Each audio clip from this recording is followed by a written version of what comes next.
আড়াল ভেঙে ফিরছেন বুবলি। সেপ্টেম্বরে শুরু ঢাকাইয়া দেবদাস।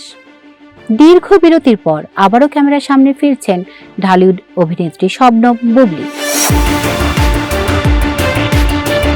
নতুন সিনেমা ঢাকাইয়া দেবদাস দিয়েই অভিনয়ে প্রত্যাবর্তনের প্রস্তুতি নিচ্ছেন তিনি।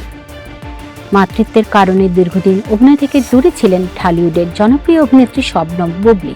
কন্যা সন্তানের জন্মের পর জনসমক্ষে খুব একটা দেখা না গেলেও এবার ফিরছেন নতুন উদ্যমে।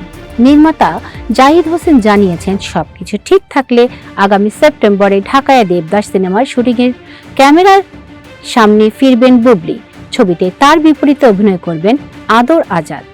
পুরান ঢাকার ভাষা, সংস্কৃতি ও জীবনধারাকে কেন্দ্র করে নির্মিত এই সিনেমায় আদর আজাদকে দেখা যাবে একজন শিয়া যুবকের চরিত্রে, আর বুবলি অভিনয় করবেন একজন সুন্নি তরুণীর ভূমিকায়। চরিত্রের প্রয়োজনে দুজনকেই উর্দু ভাষায় সংলাপ বলতে হবে।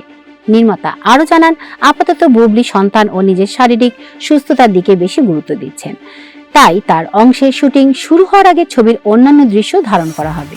এদিকে নির্মাতার দাবি, নাম শুনে বাণিজ্যিক সিনেমা মনে হলেও ঢাকাইয়া দেবদাস মূলত আন্তর্জাতিক চলচ্চিত্র উৎসবকে লক্ষ্য করে নির্মাণ করা হচ্ছে। পরে এটি দেশের প্রেক্ষাগৃহে মুক্তি পাবে।